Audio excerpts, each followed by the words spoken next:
Howdy folks and welcome. I hope this finds you well. Today I'll be reviewing Medal of Honor Allied Assault, a 2002 World War II first-person shooter that has a unique twist that I wasn't expecting for a game of this era. Valor. Duty. Leadership. Sacrifice. It's been really interesting reviewing AAA World War II titles of this time. Each production team left their own distinct mark on their games. Whether it was Call of Duty, Brothers in Arms, Medal of Honor, or this sweet gem, I haven't forgotten about you. Each game was distinguishable from each other, yet still held the same reverence for the source material. Something you don't see a lot of nowadays. As I mentioned before in my Brothers in Arms video, it wasn't just video games that were infatuated with World War II. There were a lot of Hollywood blockbusters that were coming out, like Saving Private Ryan or A Thin Red Line, that really spurred video game developers into trying to recreate the experiences they were seeing in the movies. And they sure as hell did.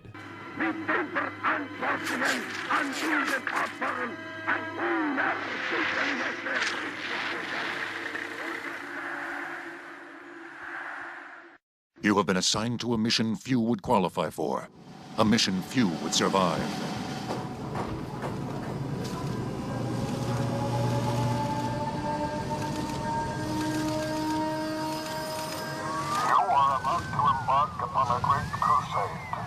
Medal of Honor Allied Assault brings a more action-packed view of World War II rather than the more story-inclusive games like Brothers in Arms.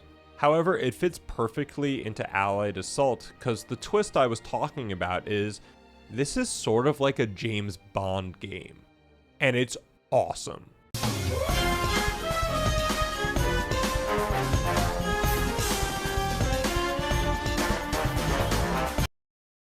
You play Lieutenant Mike Powell, a former US Army Ranger turned OSS operative. It's a great excuse to see the world. You'll be traveling around the European theater of war, fighting through Africa, or sneaking your way through Castle Wolfenstein. Fort Schmauzern? Fort Schmezner? Sorry, no sprechen die Deutsch. Not only are we seeing World War II from a different lens, that being of resistance or covert ops, but it was a great way to diversify the levels where each of them felt unique wholeheartedly. There were times that I felt unstoppable, like knife cutting through evilly soft butter. Then there were times where I got my you-know-what handed to me.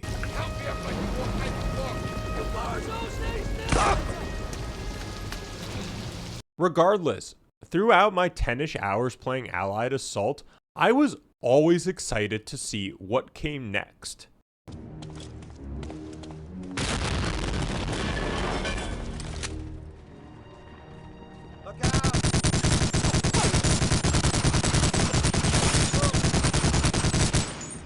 Let's start with the level design because that's what first caught my attention. Allied Assault is ambitious when it comes to its level design, creating open areas where the player could traverse stealthily or go in guns blazing. The levels range from villages in North Africa to secret Nazi submarine bases. I was really blown away by how much detail were in these levels.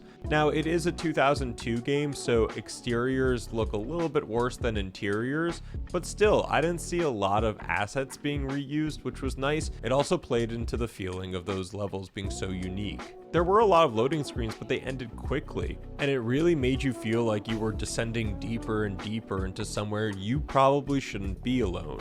Each level is you infiltrating an area of interest, and there is no coming back until the job is done, which felt really rewarding. Another aspect I was really happy with was the scripting in the game. Usually in older games, it's not too great. Sometimes you could get stuck if a certain NPC wasn't in the place they should be, or other bugs to prevent continuation. With Allied Assault, I think there was only one time that an NPC sort of bugged out and they fixed themselves. And the scripting isn't just like patrols. No, there are doors being opened, ambushes being set up, enemies flanking you, alarms going off.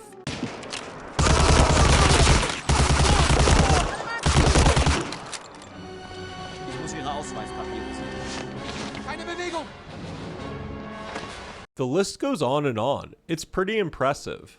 It's these small details in games that I truly appreciate, especially in older titles. Now, the only time I got frustrated with the AI scripting was a very certain point that we'll get to soon.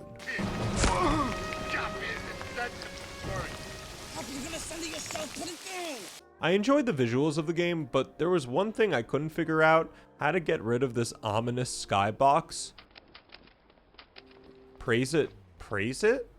Praise the mighty box? However, what I didn't like is that the game ran at weird resolutions. Even odder is that the expansions had different fixed resolutions than the base game. So if you're asking why the footage looks like this, there you go. It's one of my only gripes about recording older games is the odd resolutions. Now, I did play the first mission in vanilla mode, which, if you're asking why some of the footage also looks like a PS1 game and then switches to nice graphics, I should have tinkered with the settings first. I did ask myself, there's no way the models look like this, right? Okay, squad, listen up. This is a rescue mission, so watch your fire and don't give your position away. Advance some cover and check the corners. I actually was surprised by how many options they had for graphical fidelity. You could tinker with a good amount of stuff, and I made the game look really nice on my machine. There was one option that threw me off. You could turn off the model of the gun, which I don't understand. Was this a memory issue at the time? It happened to me. I don't know how it reverted to the no model. I thought it was a glitch or a bug.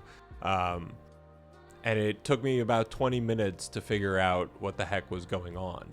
So if anyone knows why this was an option to turn off the model, let me know in the comments. As I said before, the interiors are a lot more detailed than the exteriors. It made 2 levels, the submarine base and the fort, a lot more engaging.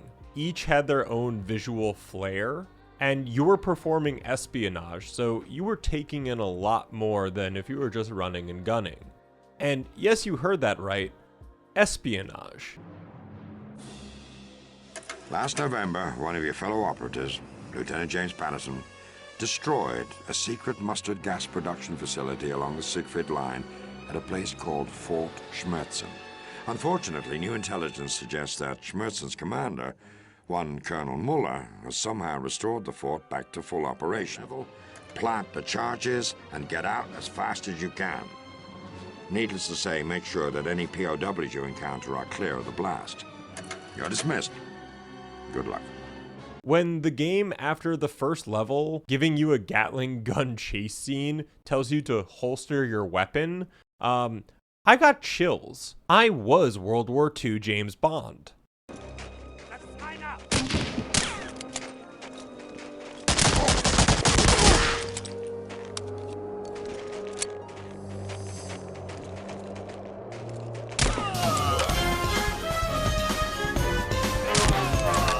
Unfortunately, the stealth in this game can be a little hit or miss. There is no detector if an enemy can see you, and I wasn't going through 3 menus each time I was detective to save scum.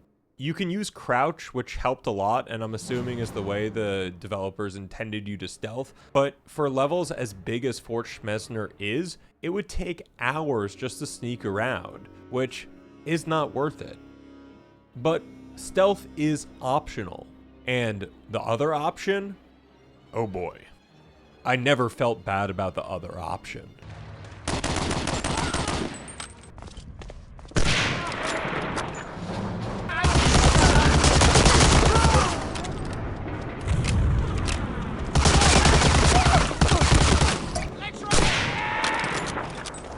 I cannot stress this enough, but the gunplay in this game was beyond fantastic. It's probably the best gunplay out of the holy trifecta of World War II games from this era. It's like you're playing Counter-Strike, each weapon has a different feel and recoil pattern. They all felt so good to shoot. Sniping MG nests with your silenced pistol gave me such Splinter Cell vibes. And getting out of the fort using an STG-44 felt like I was Rambo with an M4. It was sick. But you're no soldier of fortune, and you will get your butt handed to you if you do not use cover at any of the difficulties. There were a lot of moments I actually had to take my breath and go, how am I going to deal with this situation? Which is always a fun time. Now, sadly, one of the bad points in the gameplay was your squads that you sometimes had. Unlike Brothers in Arms, which had a great first-person way of sending out your squad to different locations, this game has no communication or any direction for that. Your squad of allies just follows you, and they're not very good, especially when the enemy aim hack. I'm not joking, they do. There was one mission that I didn't understand. I had to keep my squad alive, and to my chagrin, 30 minutes later, when I was failing the mission at a certain checkpoint, I had to take a break. Regardless of those times, the gameplay in Allied Assault is just so much fun. I would highly recommend the game just for that alone. The gunplay plus the harshness of the levels really make it a visceral arcade feeling that not many games match, and something I wasn't expecting to like so much. So what's the story like? Lieutenant Powell, I'm Colonel Hargrove from the Office of Strategic Services, the OSS. Our branch specializes in covert operations, usually deep behind enemy lines. Espionage, sabotage, infiltration. That's the business we're in, Lieutenant. You have these great introductions to levels. It gave off the James Bond Mission Impossible feeling, and I'm all about that. Your first mission is going to North Africa and freeing an SAS agent. It's a great first mission, and it also tells you you're not going to be on the front lines of this conflict. Especially because the second mission, you're going to a secret submarine lab, where you not only have to blow up the submarine itself, but also the prototype radar that is somewhere else in the facility. See, this is what I love about Allied Assault, is that you have multiple objectives that you have to complete throughout the level. It's a great gameplay mechanic and also a great narrative mechanic. With the U-boats neutralized, you somehow end up in D-Day. I was a little confused about this because you're a special covert agent, and the odds of you dying on Omaha Beach were probably a lot higher than, well, actually, I don't know, than being airborne or doing something stealthy. I don't know, out of all the Omaha Beach, storming the beach levels that I've played, this one felt the most tacked on. It didn't have a visceral feeling for me like the one in Call of Duty 2. Anyways, after successfully storming the beach, we're tasked with going behind enemy lines and gaining some intelligence. And meet a familiar face, if you're into the lore of Medal of Honor. Something I didn't think I would say. I guess Manon Baptiste is a reoccurring character in the Medal of Honor series, being from Underground. I don't know, it's a cool reference. Are you the American agent? You didn't have too much trouble getting here, I hope. The next level cut me down to size. Bienvenue à Brest, and the hellhole that this level is. Now, Allied Assault does a good job in the mission briefings telling you what you should expect. However, there are notes while loading the level that are detailed, to say the least. Detailed enough that you should probably read them before going into the level. Now, my hubris was at an all-time high, so I clicked the continue anyway. I was wrong to do so. If I had read the detailed note, it would have informed me that there are a ton of snipers ready to blow up our brains. And they weren't joking.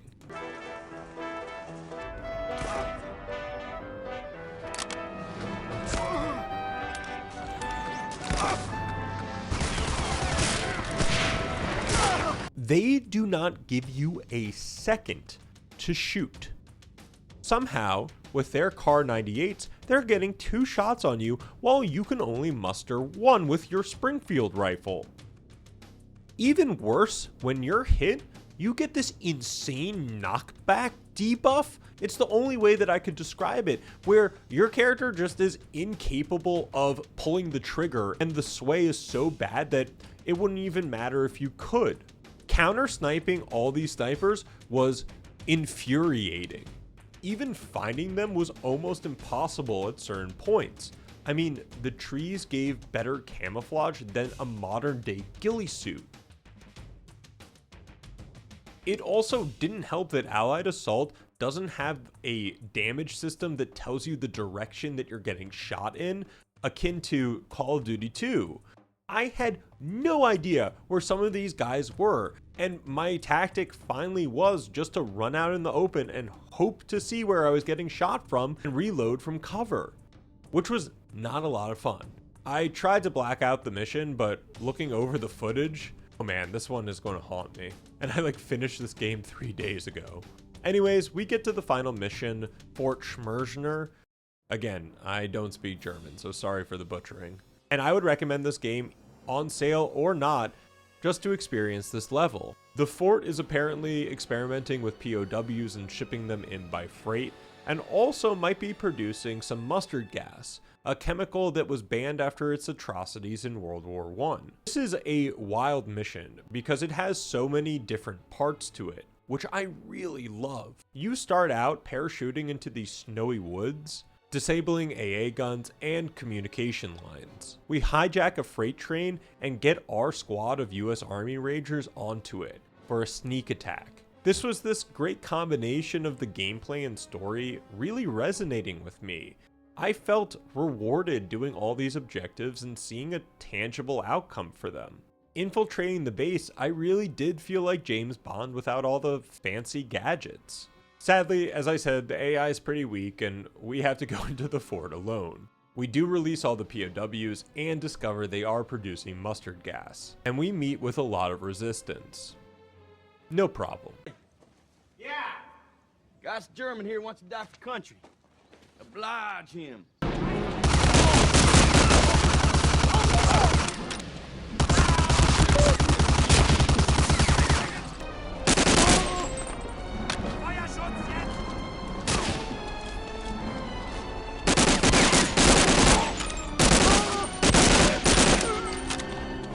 Again, talk about story and gameplay intertwining in such a badass way. You're mowing down Nazis left and right because you know you cannot leave this project alive, and you need to destroy every inch of this place.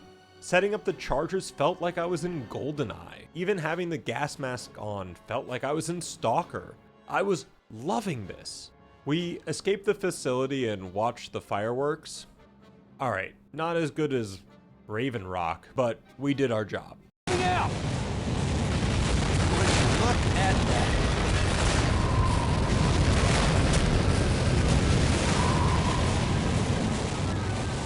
Now, Allied Assault doesn't stop there. There were 2 expansion packs for the game, and actually Gary Oldman voices one of the characters in Spearhead. But I think we'll leave those for another time. I don't always want to say an old game needs a remaster or a remake. For Allied Assault, I really think today's capabilities in terms of level layout, scripting, assets, and so much more could make something truly magical. I think there is a market for another AAA World War II title that deals with espionage, has fun game mechanics. Hell, have the level design of Dishonored and the shooting of Counter-Strike, with the espionage of James Bond all wrapped up in a World War II setting. Regardless if this title does get a remaster or not, it needs some love, cause it deserves it. It's a shame to see how EA has just buried this franchise. Honestly, it makes me so sad covering Ubisoft or EA published games knowing what has become of them. But it also is good that all these old games are on GOG or Steam, since they are still fun to play and there's a lot of meat to them. I highly recommend playing Allied Assault if you like those World War II games or you're just looking for a fun shooter. Level layouts are unique enough that each of them feels unique. It felt like an adventure to tackle each one. If you're like me and enjoy Call of Duty or Brothers in Arms and you haven't played Allied Assault, highly recommend it. Now, if you did play back in the day or have played recently, I'd love to get your take on the campaign and the mechanics. What were your thoughts and experiences with the game? Was Allied Assault your favorite Medal of Honor, or was there a different one? Thank you so much. And thank you so much for taking time out of your day to watch my videos. I truly appreciate it. If you enjoyed the video, please check out my channel. There's something there for everyone. I guarantee it. And as always, see you next time. What's the matter with you? I didn't take care of you if you get hit, huh?